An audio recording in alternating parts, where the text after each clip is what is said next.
Aa! Aa! Ali! Doktor! Alim! Doktorum! Ali'cim! Doktorum, civanım, ana! Yörük babam. Nur yüzlüm! Ya sen neredesin ya? Neredesin doktorum? Şu gençleri görüyor musunuz? Onlara ben yardım ettim, sonra aldım onları bu aşk dolu obaya getirdim. Ya sen bizim yüreğimizde ağzımıza getirdin doktorum. Bizden daha delidir ya bunlar. İmkanı olan herkes delirsin. Bakın, arkadaşı görüyor musunuz? Hello. Where you from? Erzurum oldu. Aa, Bu arkadaş nebat uzmanı. Hem de ne uzman. En çok da otlardan, böyle yapraklardan, mantarlardan anlıyor. Bir baksın neyin ne olduğunu şıp diye biliyor. Hadi oradan. Atıp tutuyorsun öyle ama buralarda ne olup bittiğini bir tek ben bilirim. El elden üstündür. Boynuz kulağa geçer Fatma. Şimdi bu arkadaş topladığı otlarla bize fevkalbeşer, dehşetengiz, lendoğa bir yemek yapacak. Ziyafet var.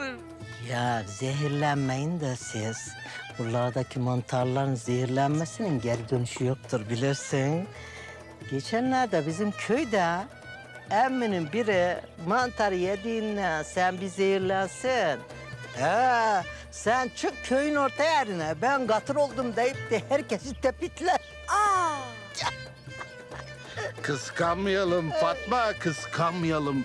Gençlerin önünü açalım, onlara yol verelim. Ziyafet var diyorum, ziyafet. Vallahi acıktım da. Acıktım mı acıktım. ay inşallah toprakta gonca da yetişir. İnşallah aşkım. Sahi, nerede o adamın hasıyla yengelerin gül pembesi?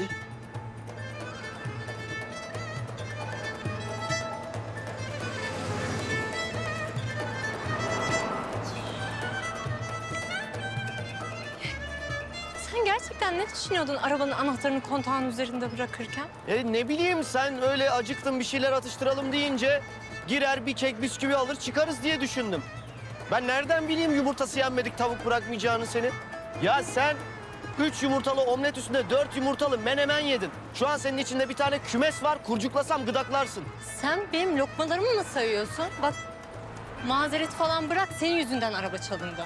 Madem anahtarın arabanın üstünde olduğunun farkındaydın sen niye almadın hanımefendi?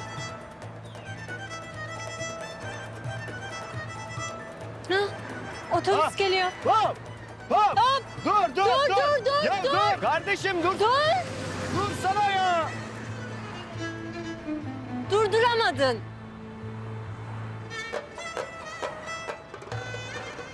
Gel şurada gölgede oturalım. Senin kafana daha fazla güneş geçmesin.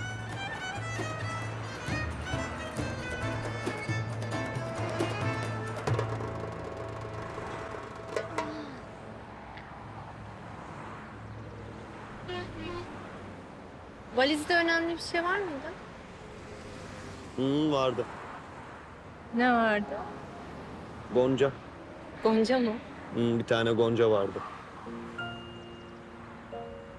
Fatma Ana'ya giderken ilk kez gülümsemiştin sen bana. Sonra Fatma Ana ile eve girdiniz siz. Bir tane gonca gül gördüm ben orada. Ne bileyim o anı saklamak istedim. Gülümsemeni saklamak istedim.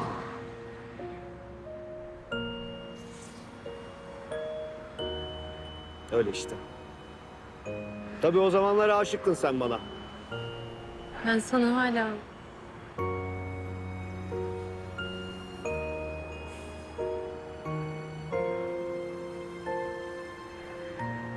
Isparta plakalı kamyon geliyor. Sen nereden gördün o plakayı öyle ya? Tabii o kadar yumurta, o kadar fosfor. Kartal gibi oldu gözlerim maşallah. Hadi geveze yapma da kamyonu durdur hadi. Hop! Hop! Emmi, Isparta! Dur. Gel. Ağır gel. Şöyle gelsene. Gel emmi gel. Dur ya orada dur emmi. Yavaş ağır gel. Dur. Lan dur. Burada kavrula iyice muamele bağladın sen de ha. Ha. Hadi adam fikrini değiştirmeden yürü gidiyoruz. Koş.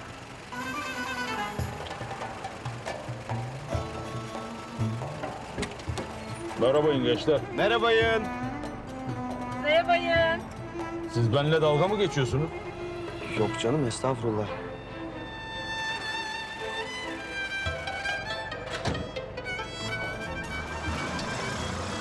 Sen niye merhabayın diyorsun ki adama? Ne varmış merhabayın demekte? Susar mısın? Rica ediyorum.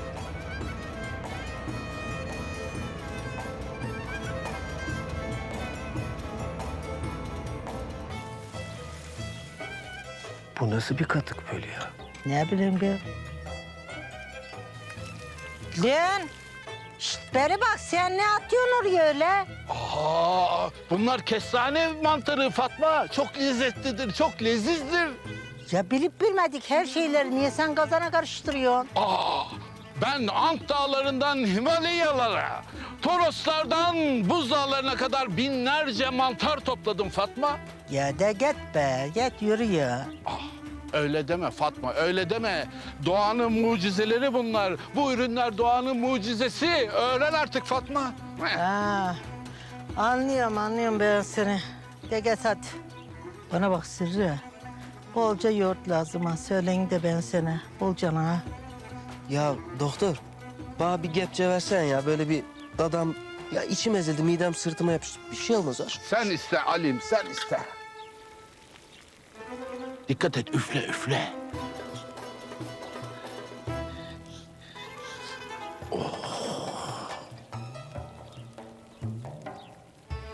Acık ekşi ama yenir mi yenir. Güzel. Güzel aşkım.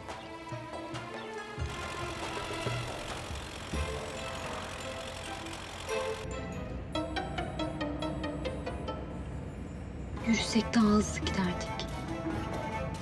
Ya adam duyacak, atacak bizi kamyonetten. Güzel kardeşlere benziyorsunuz. Size içimi dökeceğim. İçini mi dökecekmiş? Tabii. Dökün. Rica ederim. Ben var ya bu kamyonetle tam 5000 tane böyle anladın mı gül suyu şişesi taşıyorum. Benim gibi kazasız belasız kralı taşıyamaz. Biz var ya doğma büyüme Ispartalıyız. Hani şu meşhur 300 Ispartalılar var ya. İşte 276.'sı benim öz dedem oldu. Hava atmak gibi olmasın yani. Kutluyorum.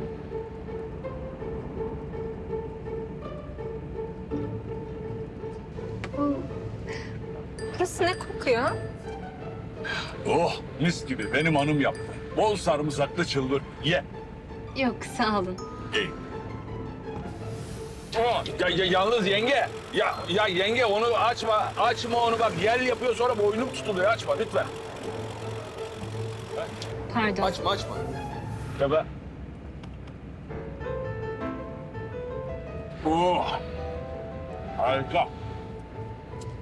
O kadar fena kokuyor ki çıldıracağım. Kardeş, siz yengeyle nasıl tanıştınız ha? Ne yengesi? Anlatayım şoför kardeşim ben sana nasıl... Şoför kardeşim yengeyle nasıl tanıştık anlatayım. Vallahi ben o güne sıradan bir gün gibi uyandım. Meğer ne benim ne de hayatımın asla eskisi gibi olamayacağı bir günmüş. Şenlikte tanıştık biz. Gül Festivali'nde. Böyle platformun üzerine çıkmasına yardım ediyordum. O sırada elini tuttum.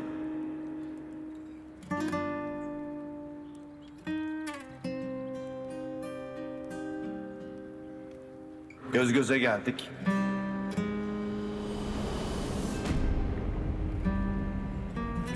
Gözünü gördüğüm o an var ya, o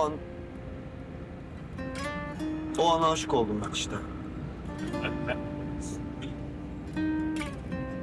Kardeş, Var ya Allah seni inandırsın ben de hanımla Gül Festivali'nde tanıştım. Gül lokumu satılan tezgah var. Orada birkaç kutu lokum yedik biliyor musun? Ama ondan sonra da benim hanım şeker komasına girdi. Hastaneye yatırdık onu.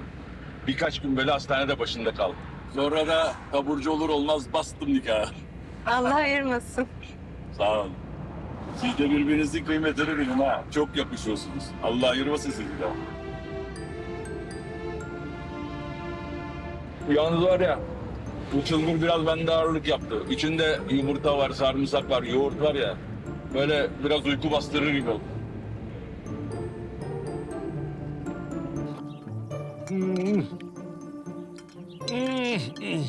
Allah'ım ne güzel yedim, ne güzel yedim. Hem leziz hem hafif Fatma. Kuş gibiyim şu an, kuş.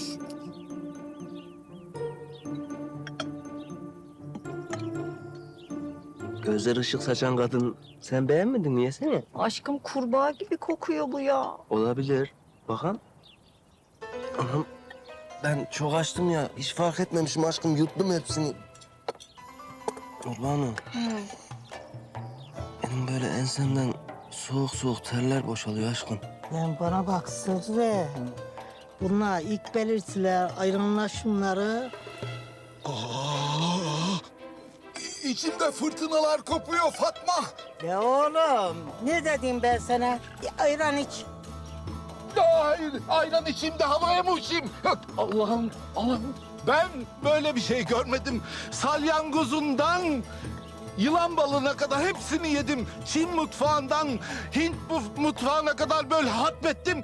Böyle gaz görmedim ben, böyle gaz görmedim. Yolda önüme çoluk çocuk çıkmasın söyleyin, yoksa telef olurlar. Lan ben sana kaç defa diyeceksin ha? Bilip bilmediğin her şeyi tıkalama ağzına demedim mi? Aşkım iç. İçmeyeceğim Nurbanu. Aşkım içsene şu ayranı. İçemem Nurbanu. Ben gidiyorum. Nereye gidiyorsun? Beni duyamayacağın, göremeyeceğin kadar uzaklara çünkü birazdan olacaklar evliliğimiz bitirebilir aşkım. Git aşkım git git. Anam. Ya oğlum içsene şu ayranı. Yok Fatma Ana benim şimdi nefes almam bile iyi değil. Anam. Salla lan salla. Sırrı abi onu deme işte onu deme salla deme. Anam. Aşkım. Anam. Ay. Ay gitti dağ gibi kocam gitti. Koş Ali koş.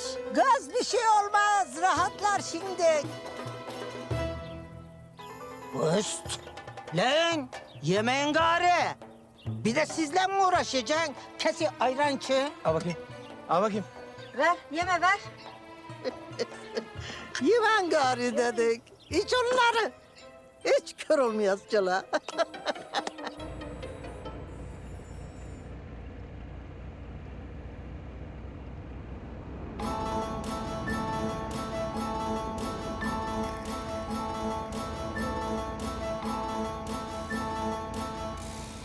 Şoför bey. Şoför bey. Toprak. Toprak. Şoför bey. Toprak bey. Şoför bey. Ay ne diyorum ben? Toprak. Uyuyor. Adam uyuyor. Abi! Dur. Lan ne korna çalıyorsun lan? Bir şekerleme yapamayacağız mı burada? Şuna bak ya. Uyandırdı ya. Biz teşekkür edip insek mi? Ya olur mu öyle şey ya? Ya biraz daha gelin benimle. Şuraya Isparta'ya ne kadar kaldık ya? Yok bir ihtiyaç molası da vermem gerekiyor o yüzden. Aa, abi benim hanım böyledir ya. Yani ihtiyaç molasıysa ihtiyaç molası, yemekse yemek, karşı çıkamazsın. Öyle değil mi hanımım? Öyle bey. Evet. Biz inelim abi. Madem. Şurada indireyim size. Ya kalsaydınız iyiydi gerçi ama. Başka zaman artık biz Bey inelim. ne derse o. İnelim. Hadi inelim hanım. Gençler sevdim sizi. Ne zaman isterseniz gelin ha. Çok sağ ol abicim. Sana da iyi yolculuklar. Sağ ol, sağ ol. Sen yine de çok uyuma. Tamam. Hadi bakalım. Yengeme iyi bak. Tabii. Hadi görüşürüz.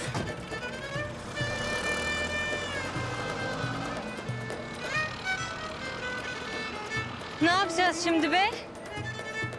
Ne bileyim hanım.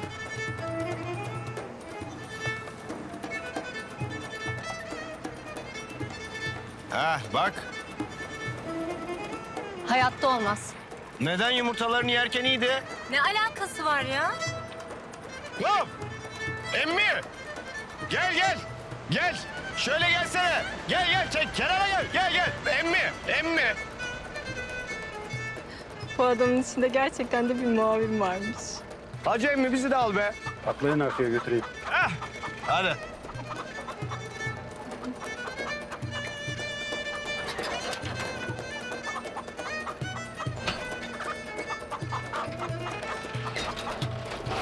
Gel.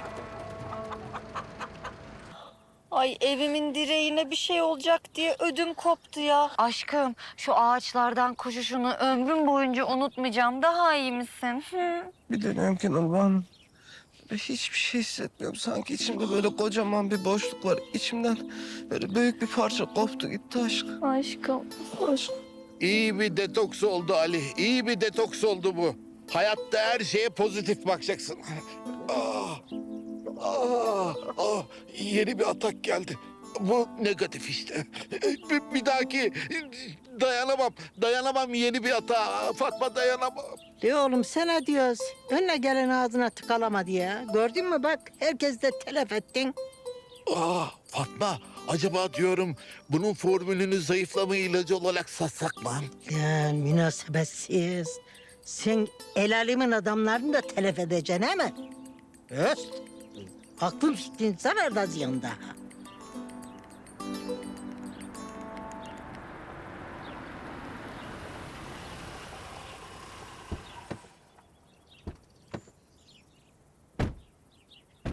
Oo, hoş geldin. Fatma Anam. Nasılsın? İyiyim vallahi. Geçmiş olsun. Size ne oldu? Ama ne olacak? Bunların güttüğü 3 tane davar. Islıkları dağları aşar. Bunlar 200 saate kadar bir şeyleri kalmaz merak etme. Fatma Hanım. Sırrı abiyle seni bir yere götüreceğim. Merak et. Rıfat Atabey'den hesap sormaya.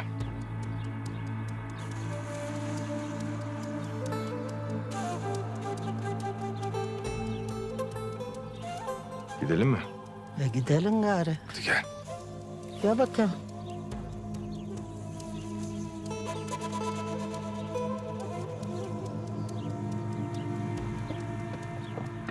Sağ olasın.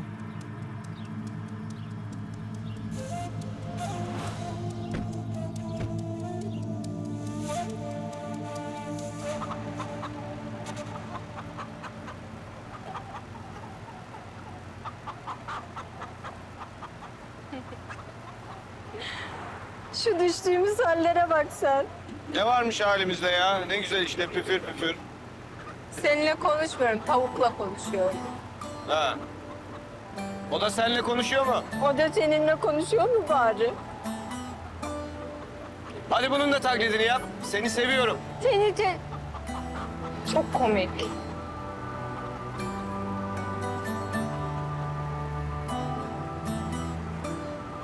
İşte geldik. Isparta. Buraya kadarmış. Buraya kadarmış.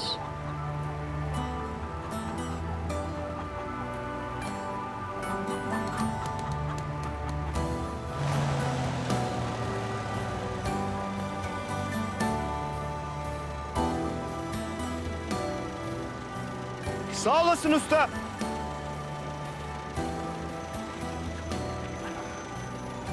Sağ olasın.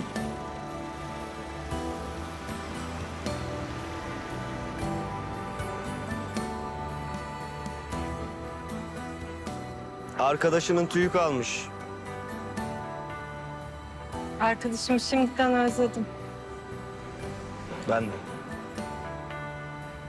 O zaman herhalde bir yerlerde görüşürüz. Tabii. Isparta küçük yer. Tabii bir sürü ortak arkadaşlarımız var değil mi? Ali, Nurbanu, Zeynep. Anca denk gelince artık diyorsun. Bu saatten sonra başka ne diyebilirim ki?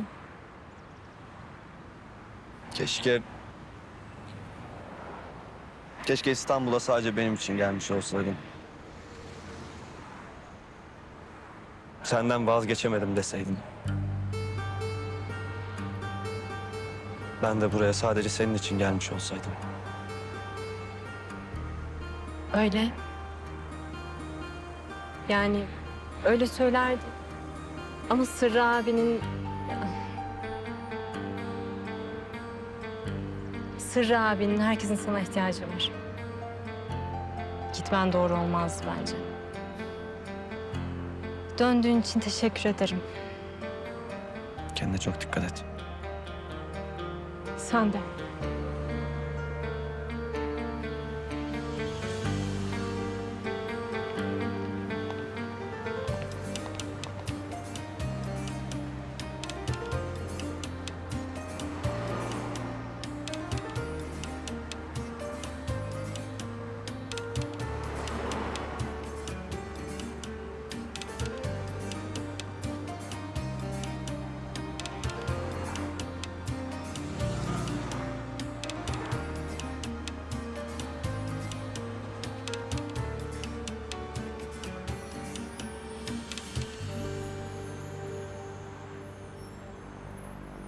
Ulan siz kim oluyorsunuz da işi bırakıyorsunuz ha?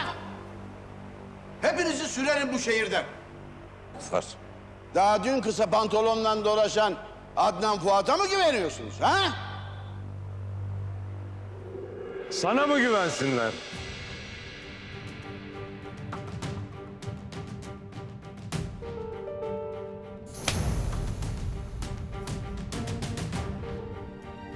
O neydi be?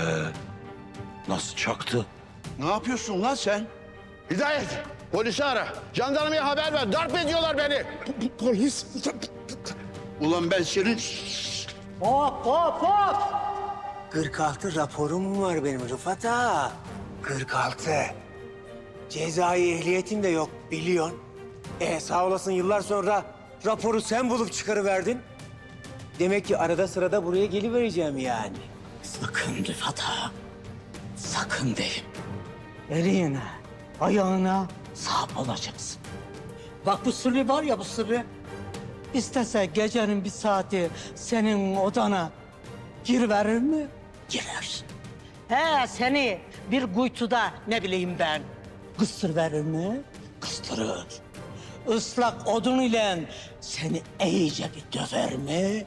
Döver. Hiçbir ceza da almaz. Neden? Çünkü deli. 46'sı var. Ne demişler? Delidir. Ne yapsa yeridir. Değil mi Rıfat ağa? He? Rıfat ağaya tarihi ayar. İstese her şeyi yapabilir ama yapmıyor. Yoksa senin yaptıklarının yanında bir tokatın hükmü mü olurmuş? Nedir ki bir tokat? Ha? Biz etmeyiz öyle. Neden? Çünkü biz Allah'ın adaletine inanıyoruz. Ona güveniyoruz. Rıfat ağa. Gör sırrı. Haydi ana. Ya Rıfat ağa, bu daha başlangıç. Bak neler olacak.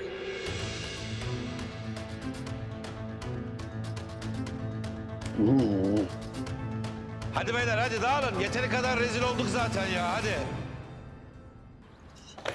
Teşekkürler.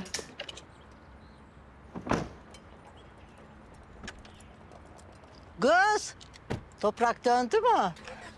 Siz benim hiç muhatabım değilsiniz. Ha, biliyorsun. Senin muhatapların içeride.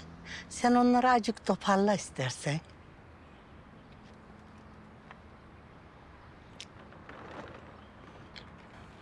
İtalya geziniz pek verimli geçmedi sanırım. Erken döndüğünüze göre. Fuat Bey, benim gerçekten sizinle uğraşacak halim yok bugün. Peki size bir teklifte bulunmuştum. Cevabını vermediniz. Doğru, evet. Hemen cevap vereyim, sizi fazla merakta bırakmayayım. Hayır, size casusluk yapmayacağım Fuat Bey.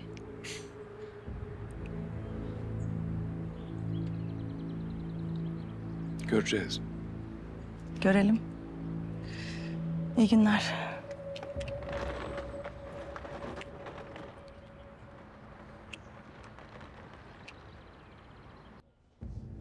et ya. Beni hala tanımamışlar.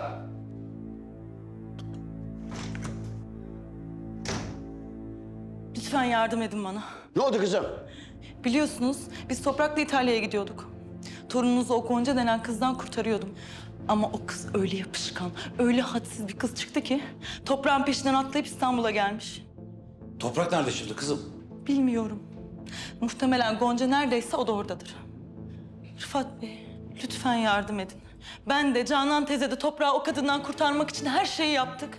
Ama yok, başaramıyoruz, olmuyor, yetemiyoruz biz. O kız bir şeytan. Lütfen o kızın dersini verin. Lütfen o kıza hak ettiği gibi davranın artık. Rıfat amca, yalvarıyorum size lütfen. Herkes şahit. Bunu onlar istedi. O yüzsüz Arda benim torunumu yoldan çıkardı. O Sırrı denen herkesin içerisinde bana tokat attı. O Gonca denen kız Toprağı bana düşman etti. Ama bundan sonra yapacaklarımdan ben mesul değilim.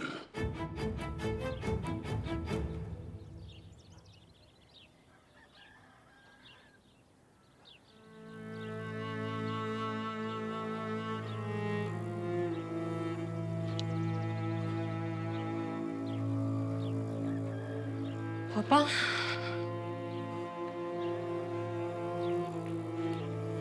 Babacığım, Hoş geldin. yüzüne ne oldu? Bir şey yok, önemli değil. Toprak Bey de geldi mi? Geldi.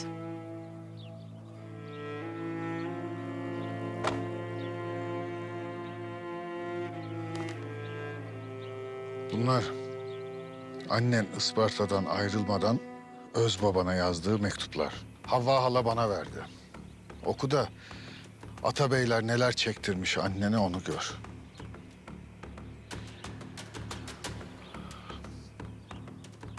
Beni dinlemiyorsun, beni ciddiye almıyorsun. Anneni dinlersin belki.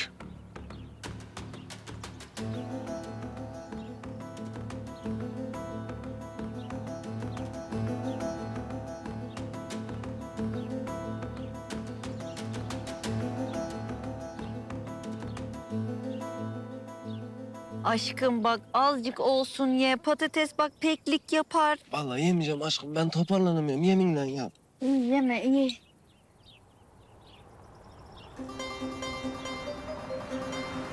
Vallahi toprağım geliyor Nurba Hanım. Anam. Bu hastalık ani hareketleri kaldırmıyor aşkım. Aşkım yavaş hadi yavaş. Otur. Toprağım. Ali. Kardeşim, şükürler olsun kardeşim. Hoş geldin, şükür. Hoş bulduk. Canım. Canım. Of. Gonca nerede? Ha, yengem nerede kardeşim? Anlatırım doktor. Döndün değil mi adamı nasıl? Yine de sıkı sıkıya sarılmayalım. Nahoş şeyler olabilir. Vallahi toprağım uçurumun kıyısından döndük. Işığı gördük yeminle. Bu ikisi zehirlendi. Hadi ya. Geçmiş olsun. Fatma Ana, Sırrı abi neredeler? Aa bak bak geliyorlar ha.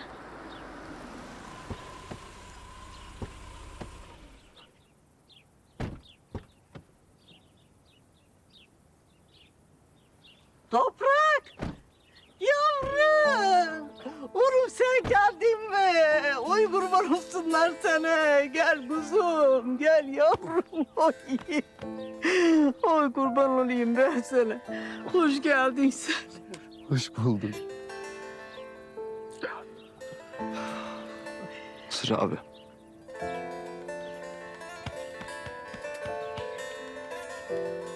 Affet beni. Estağfurullah. Canını sıkma yiğidim. Dedemin yaptıkları için özür dilerim. Toprağım, sen hiç merak etme. Dedenle Sırrı çoktan helallaştılar.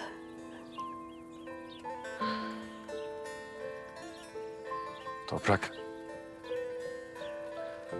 Dönmekle o kadar doğru bir şey yaptın ki. Yalnız Seninle konuşmamız gerek.